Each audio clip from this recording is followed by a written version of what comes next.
Então lá, pessoal, voltando então para a nossa parte 5 desse módulo 2 de normas gerais de circulação e conduta, artigo 39. Nas vias urbanas, a operação de retorno deverá ser feita nos locais para isso determinados, quer por meio de sinalização, primeiro ponto, quer pela existência de locais apropriados, segundo ponto, ou ainda em outros locais que ofereçam condições de segurança e fluidez, então terceiro ponto. Observadas as características da via, do veículo, das condições meteorológicas, da movimentação de pedestres e ciclistas. Então o que a gente viu? No vídeo anterior a gente falou da operação de retorno nas vias rurais, tá? Aí, onde tem, na verdade não foi vias rurais, vias dotadas de acostamentos, que tem características de rodovia, né? E agora o artigo 39 ele vai falar das vias urbanas. Então, primeiro ponto que a gente tem que ter em mente, cuidar da sinalização, se ela permite realizar a operação de retorno, se o local é apropriado para fazer essa operação de retorno e se ele oferece segurança e fluidez, tá? Observando a própria característica da via, do próprio veículo, tá? Tem veículos, por exemplo, um automóvel ele consegue fazer a operação de retorno e um veículo de grande porte já não consegue, tá?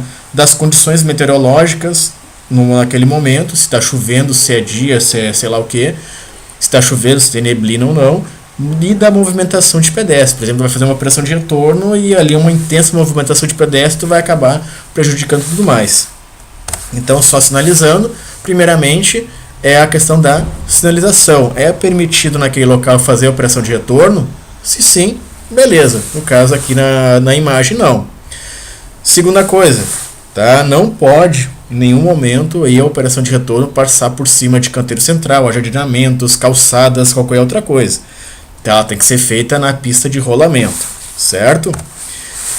Então aqui, qualquer coisa, essa norma aí, a infração dela está prevista no artigo 206, que caracteriza por executar a operação de retorno em locais proibidos pela sinalização, nas curvas, aclives, declives, pontes, viadutos e túneis, que é o que atende ao que está expresso ali na primeira parte, que mesmo não tendo sinalização, ali a gente vai ter os cuidados indispensáveis. Então não é um local apropriado fazer em curvas, em aclives ou declives,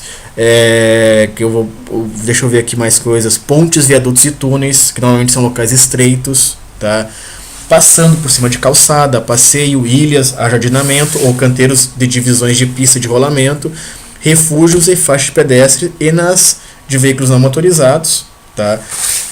Nas interseções, entrando na contramão de direção da via transversal e com prejuízo à livre circulação da segurança, ainda que em locais permitidos, tá? Então sempre então a norma, o artigo 39, tá? O artigo 206 sinaliza todas as situações em que o artigo 39 está sendo, vamos dizer assim, está sendo cometida infração, tá? Então o artigo 206 rebate bem o que está exposto no artigo 39, tá? Outra coisa que o pessoal, a maioria das pessoas não sabem fazer é como se faz uma operação de retorno, tá? Então aqui a gente tem um exemplo de uma avenida, tá, com seu canteiro central, e normalmente o que as pessoas fazem? Elas querem retornar, em vez ali começou o espaço para fazer o retorno, simplesmente elas embicam o veículo ali, né, e já começa a fazer a operação de retorno. Daí se vem um veículo no sentido contrário, né, e entra e faz a operação lá em cima, o que acontece? Os dois veículos ficam um condutor olhando para o outro, tá? Um veículo de um atrapalha o veículo do outro. Então o correto é o que está na imagem aqui em cima, tá? Na primeira fotinha aqui, que o veículo, quando ele quer fazer a operação de retorno, ele tem que ir até lá quase o início do canteiro central, dentro desse espaço delimitado, tá? E cuidar o fluxo de lá. Da mesma forma, o veículo que vem no outro sentido, e ele quer fazer a operação de retorno, ele tem que ir até aqui onde vai reiniciar o canteiro central, nesse espaço delimitado, e vai cuidar o fluxo que vem no sentido contrário, no outro sentido, tá? O que acontece aí? Nenhum condutor que está nessa manobra, esses ambos condutores aí que estão nessa manobra de retorno, nenhum vai atrapalhar o outro, tá? Ambos vão ter a visibilidade total de todos os lados, tá? Então é muito simples, mas muita gente faz errado, tá? Daí fica as pessoas ali esticando o pescoço para ver se consegue ver o fluxo de veículos no outro lado, certo, pessoal? Mais adiante, artigo 40, tá? O uso de luzes em veículo obedecerá às seguintes determinações. Primeiro, o condutor manterá acesos os faróis do veículo, utilizando luz baixa durante a noite e durante o dia nos túneis providos de iluminação pública e nas rodovias. Aqui houve um excesso de preciosismo, né? Que tem aquela piadinha, né? Tá, e nos túneis que não tem iluminação pública, como é que é feito? Se o túnel não tem iluminação pública, normalmente ele é um túnel escuro e não vai ter jeito de continuar sem ligar a luz baixa, tá? Mas eu acho que aqui o legislador ele teve um excesso de preciosismo, tá? E ou se não, analisando aqui, ele quis dizer que mesmo tendo iluminação pública, o farol baixo tem que estar ligado, tá? Então a gente tem que sempre procurar resgatar essa visão, qual é a visão do legislador na hora que ele escreveu isso aí, tá? Então, na minha opinião, analisando, pode até ser o fato que mesmo o túnel tendo iluminação, né, é para ter a luz baixa ligada, ok? E o que foi acrescentado recentemente foi a questão da rodovia, tá? A rodovia, mesmo sendo de dia, tá, o farol baixo tem que estar sempre ligado, tá? A legislação menciona o farol baixo, mas o CONTRAN aí liberou o uso do DRL, tá? Day Running Light, tá? Que é o farol de luz diurna, tá? Que alguns modelos aí importados, né? Ou importaram da Europa, né? E é uma iluminação que não é um farol baixo, né? Mas ela tem essa função de DRL, né? Para ser um farol de luz diurna, que tem a nítida função de o veículo ser visto pelos pedestres, né? Então foi por isso que essa lei foi criada, tá? Ela foi criada com essa finalidade do pedestre, ciclista e até mesmo outros veículos verem aquele veículo vindo. Então é aquela velha máxima da direção defensiva, ver e ser visto, tá? Então, nas rodovias, o farol baixo é obrigatório, tá? Mas quem tiver o DRL, o sistema DRL, daí pode usar o DRL mediante aí a liberação do CONTRAN. O que não pode ocorrer, tá? É que o DRL ele tem que ser original do veículo, tá? Ele tem que ser original no veículo, não pode ser colocado. As pessoas não podem ir lá e colocar aquele filete de LED ou fazer qualquer gambiarra de ligação direta por conta própria. Se assim for fazer, constitui uma infração de trânsito, tá? Alteração de sinalização aí, de iluminação, tá? Então tem que ter cuidado com isso. E quem quiser fazer no seu veículo que não tem, ele vai ter que ir lá numa oficina credenciada do Inmetro, tá? E verificar se o Inmetro autoriza esse tipo de alteração, porque com DRL veículo que não é original, DRL não original, tem que ter o CSV, que é o Certificado de Segurança Veicular, tá? Então, em veículo que não tem o DRL, usa-se a luz baixa, tá? E o veículo que tem o DRL original, pode-se usar daí o DRL sem a luz baixa, tá? O que não pode também usar, que muita gente utiliza aí, é o farol de neblina, tá? Farol de neblina também não pode, e também não pode somente as luzes de posição, tá? Então fique bem claro essa questão do farol nas rodovias, e também estende, né, para os túneis, né? E para os túneis também, certo, pessoal? Artigo 40, inciso 2º, nas vias não iluminadas, o condutor deve usar a luz alta, exceto ao cruzar com outro veículo ou ao segui-lo, certo? Então, luz alta, nesse momento que tu usa, de fato, a luz alta, é quando a via não é iluminada, e quando vier um veículo na sua direção, diminua para a luz baixa, e se tiver um veículo na sua frente, diminua também para a luz baixa, tá? No mais, aí em vias não iluminadas, pode-se usar e é recomendado que se faça uso da luz alta, ok? Inciso 3º. A troca de luz baixa e alta, de forma intermitente e por curto período de tempo, com o objetivo de advertir outros motoristas, só poderá ser usada para indicar a intenção de ultrapassar o veículo que segue à frente ou para indicar a existência de risco às seguranças para os veículos que circulam no sentido contrário. Uma coisa que é bem nítida, gente: fiscalização não é risco à segurança, tá? Então aquele sinalzinho de luz para fins de avisar que existe fiscalização, ele é considerado infração de trânsito, certo? Que a gente vai tratar dessa infração lá na parte lá no módulo de infrações de trânsito. No mais, sobre o artigo 40 aqui, até esse momento, nós vamos ter algumas infrações já que se associam a essas normas aqui do artigo 40. Primeiramente, é o famoso farol caolho, né, o farol desregulado. Tá? Então, um farol está luz baixa e o outro está luz alta, que é o que está previsto no artigo 223 aí. Transitar com farol desregulado ou com faixa de luz alta de forma a perturbar a visão de outro condutor. Outra situação é nas vias aí que tem iluminação pública e a pessoa aí, o condutor, está utilizando o farol alto ligado. Tá? Então aí o artigo 224, que é o fazer uso do faixa de luz alta dos faróis em vias providas de iluminação pública. E aqui uma situação que é bem... ela está prevista no Código de Trânsito, mas é muito difícil a gente visualizar essa situação, que é a operação de embarque e desembarque de passageiros à noite, ou operação de carga e descarga à noite, e onde é obrigatório os condutores manterem as luzes de posição do veículo ligada.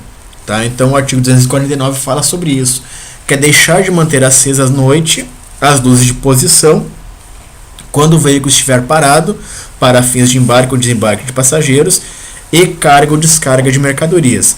Normalmente o embarque e desembarque de passageiros é uma coisa rápida, normalmente o motorista nem desliga o farol, ele nem desce do veículo, né? Então ele para no ponto de parada ali, é feito o embarque e desembarque de passageiros, ele segue viagem. Já o de carga e descarga, que é o que eu tentei ilustrar aqui nessa imagem, tá? É a questão do veículo ficar com as luzes de posição ligadas. Aqui ele está com o farol ligado, né? Provavelmente ele deve estar saindo de uma situação, de uma operação aqui. Então esse aqui é só para vocês terem uma ideia, que se o veículo estivesse descarregando à noite, ele deveria estar com as luzes de posição ligada, tá?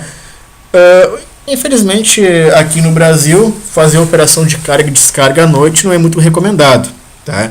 E se for feito, não vai ser feita na via pública, vai ser feito dentro de um depósito devidamente guardado com várias seguranças. É muito difícil aí esse tipo de operações, de operação de carga e descarga à noite em via pública.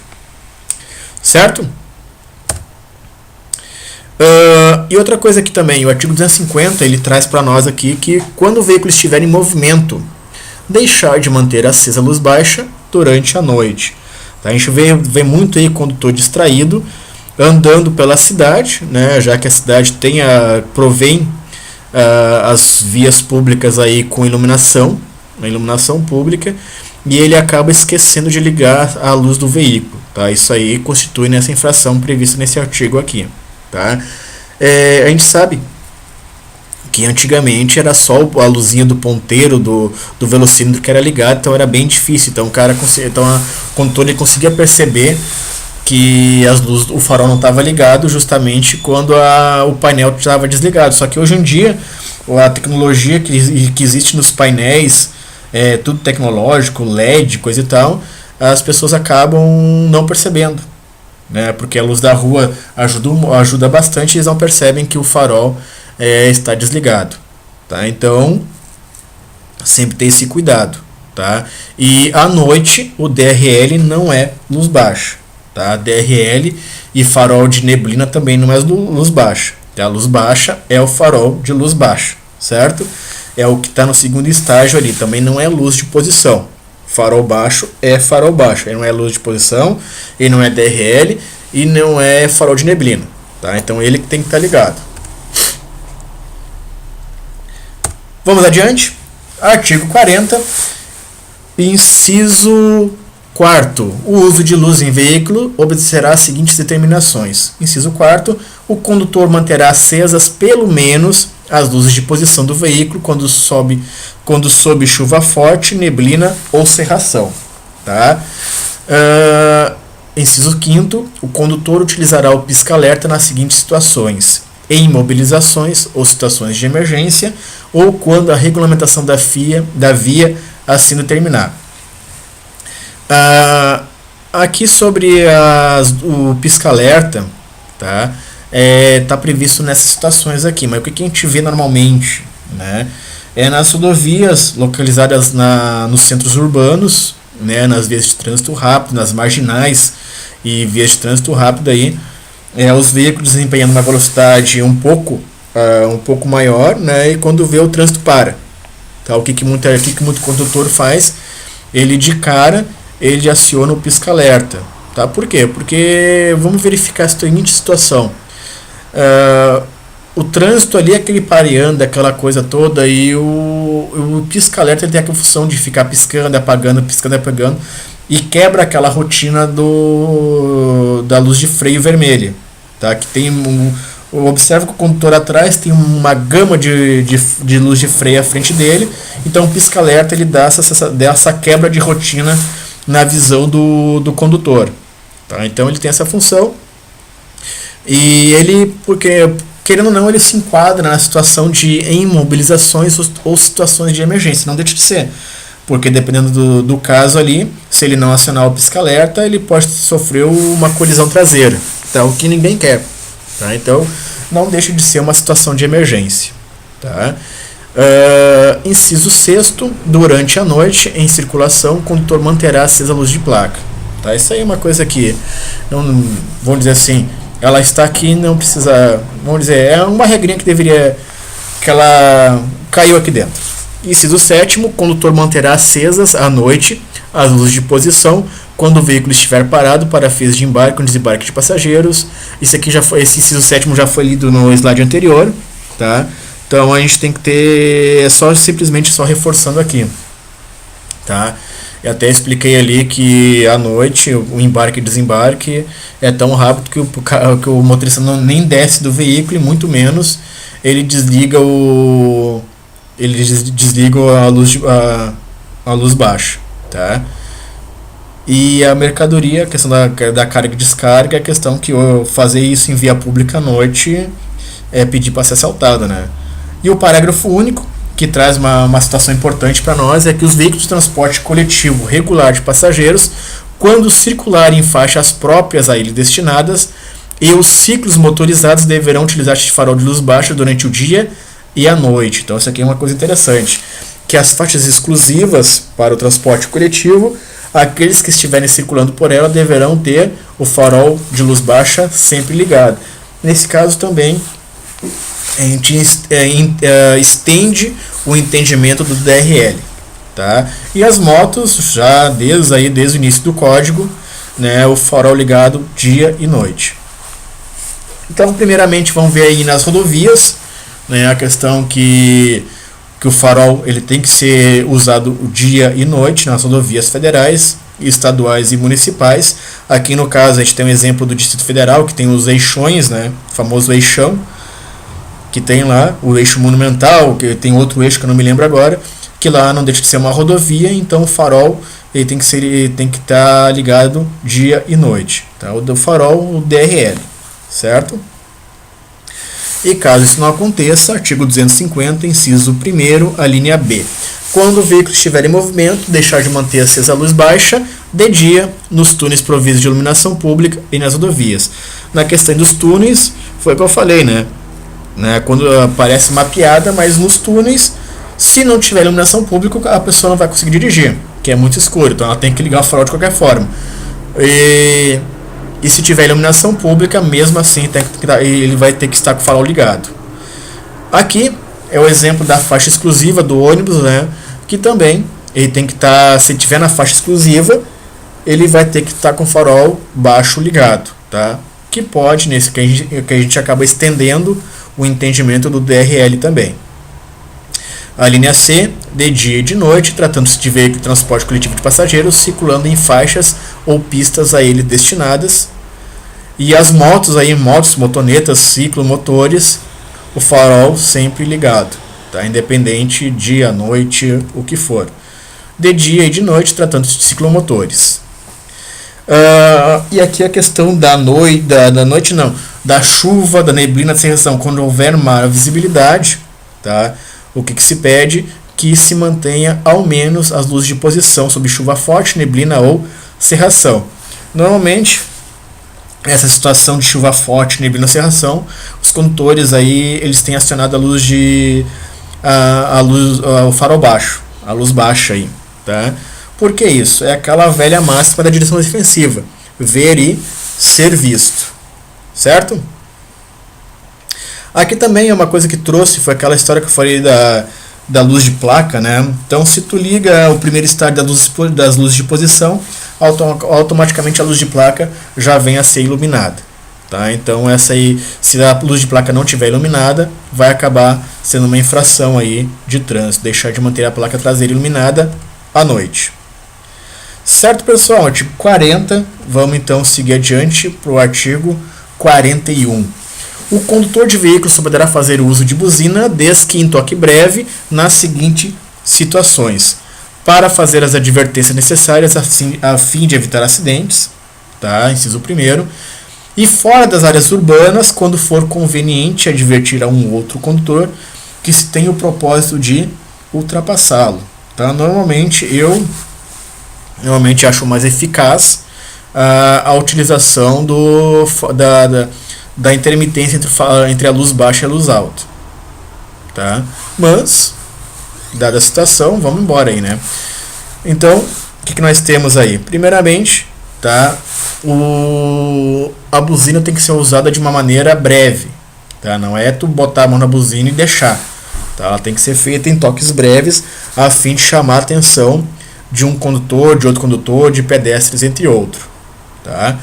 Então, qualquer coisa que fuja da situação acaba no artigo 227. Usar a buzina, inciso 1º, em situação em que não há de simples toque breve, como advertência ao pedestre ou a condutores de outros veículos. Tá? Inciso 2º, prolongada excessivamente a qualquer pretexto. Tá? O cara está estressado com a vida, acaba descontando na buzina. Inciso 3º, entre as 22 e as 6 horas. Tá? Então, o horário da noite, das 10 da noite até 6 da manhã, não pode. É proibido o uso de buzina em qualquer local. E o inciso 4º, fala em locais e horários proibidos pela sinalização. Normalmente, essas placas de proibido o uso de buzina, eles ficam próximos aos hospitais, né? E em desacordo com os padrões e frequências estabelecidos pelo CONTRAN. Tá? Então, o que diz aqui? O artigo 35, a resolução 35 de 98, ela traz algumas normativas sobre o uso da buzina, sobre o ensaio, como é que deve ser e tudo mais, tá? Então ela tem uma série de prerrogativas que ela tem que atender. E o artigo 4º, na verdade, ele traz o seguinte, que a buzina ou equipamento similar a que se refere ao artigo 1º da resolução 35, não poderá produzir sons contínuos ou intermitentes, tá? Assemelhado aos utilizados privativamente por veículo de socorro de incêndio e salvamento, de polícia, de operação e fiscalização de trânsito e de ambulância. Inclusive, para fins de curiosidade, tá? Aquele barulho sonoro dos caminhões, dos veículos de corpo de bombeiros, né? Eles são únicos. Desculpa. Eles são únicos, eles são só para eles, tá? Os veículos de polícia, os de trânsito, ambulâncias e qualquer outro tipo de veículo, tá? Que tem a prerrogativa de uso de sirene, ela não vai usar, é proibido usar aquele tipo de sirene que seja semelhante ao de corpo de bombeiros. Aquele do corpo de bombeiros é específico para ele. Por quê? Justamente por causa da situação em que ele se encontra. Quando a gente passou quem fez autoescola, né, sabe daquela famosa situação quando chega numa interseção não sinalizada e chegam juntos um caminhão de corpo de bombeiros, um carro de polícia, um carro de trânsito e uma ambulância. Quem é que tem preferência de passagem, né? Pela direita. Normalmente não. É o caminhão de corpo de bombeiros. Tá? É o caminhão de corpo de bombeiros que tem a preferência sobre todo mundo. Por quê? Porque a ambulância provavelmente já tem um atendimento ali, tá? A vítima está dentro da ambulância. Tá? O de polícia é questão de criminalidade. O de trânsito, simplesmente a operação de trânsito ali na operação de trânsito que ele vai fazer. E o caminhão de socorro de corpo de bombeiros justamente é que vai atender a demanda de maior perigo naquele momento, certo? Então, essa aí é a convenção que a gente utiliza aí. Por isso que o caminhão de corpo de bombeiros tem uma sirene própria para ele e aquela é a única e restrita para ele. E voltamos aí à nossa Convenção de Viena, fazia tempo que a gente não via ela. Artigo 28. Emprego de sinais acústicos e óticos. 1. Só se poderá fazer uso de sinais acústicos, a linha A, para fazer advertências necessárias a fim de evitar acidente, né? A linha B, fora das áreas urbanas, quando for conveniente advertir a um condutor que tem o propósito de ultrapassá-lo. Então tu vê, a gente está vendo aqui da onde que o nosso legislador brasileiro tirou essa norma do uso da buzina, tá? A emissão de sons pelos aparelhos acústicos de advertência não deve durar mais que o necessário. E também aqui no número 2, entre anoitecer e amanhecer, os condutores de automóveis poderão empregar os sinais óticos definidos no parágrafo 5º do artigo 33 da presente convenção em lugar dos sinais acústicos. Também poderão utilizá-los de dia, com a finalidade indicada no parágrafo 1b do presente artigo, se assim aconselharem as circunstâncias. As partes contratantes ou suas subdivisões poderão autorizar também o emprego nas áreas urbanas de sinais óticos com a finalidade indicada no parágrafo 1b do presente artigo. Tá? Então é só para vocês verem qual é a origem do nosso Código de Trânsito. Muitas coisas do nosso Código de Trânsito automaticamente vêm da Convenção de Viena, que o Brasil ratificou em 81. Tá? Outra situação, nenhum condutor deverá frear bruscamente seu veículo, salvo por razões de segurança. Tá? Então, aquela famosa situação. Nada pode acontecer de maneira brusca. Então, toda a condução, a forma de condução da direção, ela deve ser o condutor cuidando 360 graus que ele tem. Então, é os 180 graus que ele tem à sua frente e os retrovisores farão os outros 180 graus. Tá? E por razões de segurança, é aquela famosa história de um animal que cruza a sua frente, né? Ou aquela máxima da criança com bola, né? A bola vai para o meio da rua e a criança vai lá buscar e não olha para os lados. Então, o condutor ele tem que ter o domínio do veículo e o controle da situação, observando 360 graus tudo que acontece à sua volta, certo? Artigo 43. Ao regular a velocidade, o condutor deverá observar constantemente as condições físicas da via, do veículo e da carga, as condições meteorológicas e a intensidade do trânsito, obedecendo aos limites máximos de velocidade estabelecidos para a via, além de, inciso 1º, não obstruir a marcha normal dos demais veículos em circulação sem causa justificada, transitando uma velocidade anormalmente reduzida. Então aqui a gente vai ter uma seguinte situação. Essa placa aqui que diz aqui velocidade máxima 75 e mínima 65. Na verdade aqui no Brasil a gente convencionou que a velocidade mínima vai ser sempre a metade da máxima, tá? Isso quando as operações de trânsito estiverem tudo ok, tá? Se o trânsito estiver congestionado, automaticamente que a velocidade mínima não vai ser obedecida, tá? Então, onde tiver fluxo normal, que a gente considera normal, vai haver também ali a velocidade mínima que vai ser a metade da máxima. Então a gente tem o artigo 219 aí, que ele diz o seguinte: transitar com o veículo em velocidade inferior à metade da máxima estabelecida para a via, retardando ou obstruindo o trânsito, a menos que as condições de tráfego e meteorológicas não o permitam, e salvo se o veículo estiver na faixa da direita. Então, para enquadramento nesse artigo, tem duas situações que a gente tem que observar, três na verdade: as condições de tráfego no local, tá? As condições meteorológicas e se o veículo estiver na faixa da direita, tá? E se for uma faixa se for três faixas, a gente considera a primeira faixa da direita, a gente considera somente uma faixa da esquerda e as outras duas da direita, assim por diante, certo? Então aí não pode estar na faixa da esquerda retardando. Se ele estiver ali, vai cair nesse artigo 219 e mesmo assim tem que verificar as condições de tráfego e meteorológicas naquele momento, certo? Inciso 2.